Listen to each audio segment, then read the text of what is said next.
Estamos de volta, segundo bloco do Antenados na Geral, estamos falando sobre pecado. Existe pecadinho e pecadão? Deixa eu dar uma lista aqui do que talvez possa ser um pecadinho. A gente falou muito no primeiro bloco sobre questão moral, tal. Deixa eu falar o que as pessoas encaram como um pecadinho. Não paga o IPVA do carro.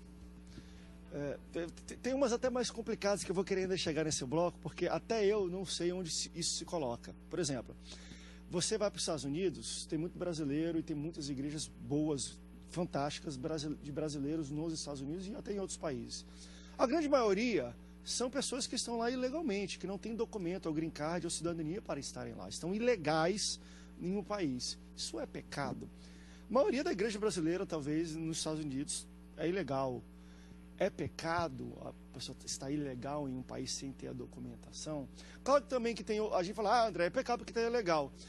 Existem também outros países onde existe uma religião nacional e isso está na Constituição, talvez, de outros países. Então, ter uma igreja evangélica lá já é transgredir a lei civil. E aí é pecado também aqui.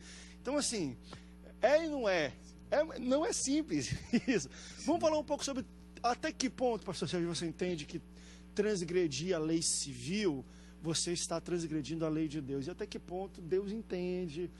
Deus tem os parâmetros dele, porque para dizer que o cara está ilegal nos Estados Unidos e está pregando, ele é pastor lá e é pecado, então eu vou falar também que o cara que está levando Bíblia para um país que não pode levar a Bíblia está pecando porque está indo contra a lei. Então calma aí, qual a diferença? É porque os Estados Unidos é um país cristão e lá não é? Se essa for a diferença, eu acho que o nosso parâmetro está errado. O próprio Pedro, quando foi preso, ele falou, importa obedecer a Deus do que aos homens. Eita, que ele estava Deus. em dúvida ali entre seguir a lei dos homens e a lei de Deus, né? Aí Jesus falando para dar a moeda a César, porque tinha que obedecer ao César. E também tinha que obedecer a Deus. Enfim, nós vemos que é o seguinte, existe pecadinho e pecadão sim, André. E tem lista. Por exemplo, glutonaria é um pecado que não é para a morte. A Bíblia diz, há pecado que há para a morte e há pecado que não é para a morte. Existe até uma escala na internet, né, de... O cara, desde que ele é membro, depois ele é dirigente, depois é evangelista, já viu isso? Vai guardando, né? Glutonaria é pecado, mas não é um pecado para a morte. Não dar o dízimo. Meu Deus, se isso fosse pecado para a morte, um monte de gente para o inferno. Entendeu? Mas não é um pecado para a morte. Quem não dá o dízimo está fazendo mal a ele mesmo. Entendeu? A própria família dele. O devorador está entrando, está acabando com tudo. E nós vemos que, de acordo com o local, muda sim. O próprio Deus deixou haver vontade permissiva. Aí falou assim, mas no princípio não era assim. Ué, como é que não era assim? Diz que Abraão tinha 2 mulheres. Qual o profeta que foi lá e falou com ele? Você está em adultério? Nenhum. Aí depois Deus foi consertando as coisas. Aí veio Moisés, recebeu a lei no monte. Aí quando recebeu os 10 mandamentos, estava lá, não adulterarás, o povo lá embaixo. Mas eu tenho 5 mulheres, eu tenho 4, as mulheres se endureceram o coração, não vou largar meu marido, já tem muito tempo. E Moisés, olha só, o tempo não apaga pecado, o tempo acumula o pecado. E o pessoal endureceu o coração. Aí Moisés subiu de novo e falou com Deus, ó senhor, o negócio está feio embaixo. E o pessoal está acostumado com a nossa região, ter 2, 3, 4, 5 mulheres. E as mulheres, não, elas querem ter outra vida. Quem quer ter outra vida, manda dar o repúdio para ela, que é o divórcio. Quem quer casar de novo, case de novo. Mas ficar com 2 mulheres não pode mais. Pronto. E aí todo mundo foi casando. É algo progressivo de Deus. Algo progressivo. Então, a Bíblia relata que Deus vem mudando. Olha só o que Deus fez. Não havia Novo Testamento. Mudando não, ele vem progredindo. É mais bonito, porque dando mas ele vem progredindo. O Novo Testamento veio através de quem? Da vida de Jesus, da vida dos apóstolos. Aí o apóstolo Paulo já mudou de novo a lei. Já mudou de novo. Olha só, o gentio, não vamos incomodar o gentio com os nossos rituais. O gentio tem que se fugir da contaminação, do sangue, da prostituição, da idolatria. O resto é coisa para nós aqui. Está entendendo? É coisa para o israelita. Deus veio acertando as coisas. Hoje em dia também tem muita coisa que mudou. O meu pastor foi excluído, eu conversei com eles, explicando isso. Que no meu tempo, né, que eu estudei no seminário, essa matéria era hermateologia. Aí eu tinha, no colégio, era primário, admissão, depois da admissão tinha 2º grau, depois de 2º grau tinha pré-vestibular, depois do pré-vestibular. Aí você escolhia uma matéria, né? E você fazia. Teologia era considerado como se fosse o nível superior, né? E o pastor da minha igreja deixou de, como é que se diz? Esqueceu o chapéu. Esqueceu o chapéu, foi excluído na igreja porque esqueceu o chapéu. Agora, isso não existe mais. Pode pegar sem gravata, sem chapéu. Faz Tudo tempo. mudou.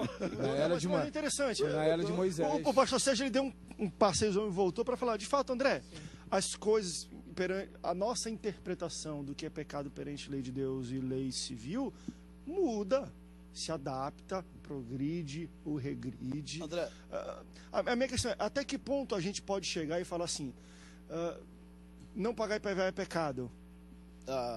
Morar ilegal em um país é pecado. Quando morar ilegal em outros, é Deus que quer que more, Deus envia. Entendeu? São coisas... Aí tem que fazer uma comparação entre crime, transgressão da lei civil, que é o IPVA, e o pecado, transgredir a lei de Deus. No caso, a pessoa não tendo dinheiro, ela não vai pagar, mas ela vai ter que pagar depois. E não deixou de ser pecado. Aquilo não é pecado. Deixar de pagar, gente, de não pagar completamente, é que é pecado. O fato é, todos pecam. Não, sim. Não, Jesus ele diz isso, né? Olha, quem não tem pecado atire a primeira. Todos pecamos, né? Todos pecamos. A nossa natureza é pecaminosa. O grande problema do pecado é quando ele migra. Ele vira transgressão e depois vira iniquidade. O grande problema do pecado é a maldade do coração do homem. Porque você atrasar o IPVA é pecado? Porque você está transgredindo a lei. Mas o problema é quando... Uma coisa é você atrasar o IPVA porque você vive de venda e não entrou venda e você não teve dinheiro para pagar. Outra coisa é você atrasar porque você não vai pagar mesmo, porque você não quer e vai enrolar. Ou então você compra o carro financiado. Vira um hábito, né, da compra pessoa. já com o intuito de não pagar para ficar durante aquele tempo de 1 ano na justiça. Porque aí já entra a maldade do coração. E muitos... Aí já entra a avareza, que é chamada idolatria. Nós estamos na época da graça, na época do Espírito. Muitos acham que a época da graça e a época do Espírito, ela facilitou as coisas, né? Ficou mais aceitável, né? Tá mais light. Não, muito pelo contrário, o pente ficou mais fino. Porque Jesus mesmo, ele diz, olha, se alguém cobiçar a mulher do seu próximo na sua mente, já está pecando. O pecado, ele não é uma coisa que acontece de uma hora para outra, em fração de segundos. O pecado, ele tem um ciclo. Ele começa com um pensamento, vira uma ideia, desce para o coração, vira um sentimento, e de sentimento vira ato consumado. Ninguém peca. Então, Jesus, o que ele está querendo dizer? É justamente o que nós falamos no primeiro bloco. Bom senso e boa consciência para com Deus. Porque o Espírito Santo, ele já intercepta o pensamento. E é lá mesmo que ele julga. E é lá que ele julga. Porque ele sabe que o pecado, ele tem um caminho, ele tem um processo. Você, no Antigo Testamento, você tinha uma lista. E Deus sabe que negócio de lista, de pode, não pode, com o ser humano não dá. Então, na época da graça, na época do Espírito, realmente o critério ficou maior, mas a gente tem que usar o quê? Bom senso e boa consciência para com Deus. Acho que essa quinta e última aliança, que é a aliança do sangue de Jesus, da graça, o Espírito Santo está sobre nós, o único fruto que deixaram de produzir é o fruto de arrependimento. Hoje todo mundo tem consciência que é pecador e parece que acha que, não, eu sou pecador, então vou cair dentro. Se acostuma e com aí, o fato. pior, se justifica. Somos justificados em Cristo. E o pecado que nós possamos produzir, que produza fruto de arrependimento genuíno. Porque senão isso aí vai gerar um outro pecado, que vai gerar outro pecado. E outra coisa Agora, também, Aí vira transgressão e vira iniquidade. A questão cultural, eu tenho a minha visão. Eu acho que o evangelho ele tem que mudar a questão cultural também. Se um país, a poligamia é cultural, a palavra de Deus condena a poligamia, aquela questão... Eu acho que essa questão missões transcultural que não interferem na cultura, depende. Quando a cultura vai contra os princípios da palavra de Deus, essa cultura tem que ser mudada através do evangelho. Tem que haver transformação. Porque o princípio bíblico é o princípio maior. Paulo disse que a força do pecado é a lei. Sem lei não existe pecado. Verdade é essa. Se não existe uma lei para regular... Por que Abraão tinha várias... Naquela época não tinha lei. Ali era um período de um vácuo. Não existia apesar de existir a consciência. Desde que o homem nasce, ele tem uma consciência de certo e errado. O índio, por que o índio ele não maltrata a natureza? Ninguém vai lá ensinar para ele a cuidar da natureza. Porque ele nasce com uma consciência que ali ele tira o seu sustento. Então Deus já coloca dentro de cada ser humano um princípio de consciência. Mesmo que ninguém ensine ele o que é certo e errado, ele adquire isso. Agora, quando o evangelho chega a uma cultura que tem poligamia, que tem princípios antibíblicos, digamos que seja relação com o animal, zoofilia. Aí o cara fala, não, é cultura, aqui a gente tem relação com o animal, então é cultura nossa. Não, calma aí. O evangelho condena tanto a poligamia, como a zoofilia, como qualquer outro princípio. O sexo é dentro do princípio da palavra de Deus. E eu não entendo. A minha grande questão é que existem alguns níveis desse debate de cultura, de mudar ou não, que, por exemplo, eu acho que tem que ter lei, e as leis são pautadas em princípios.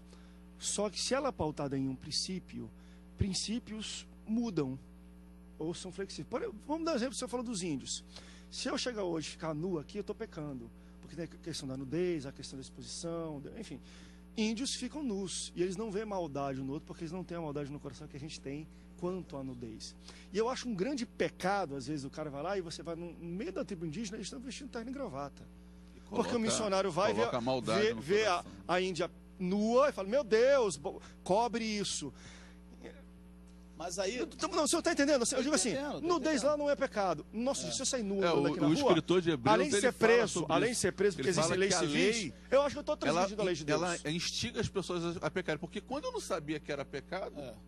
Mas a partir do momento que tem uma lei que diz que aquilo é pecado, eu me sinto...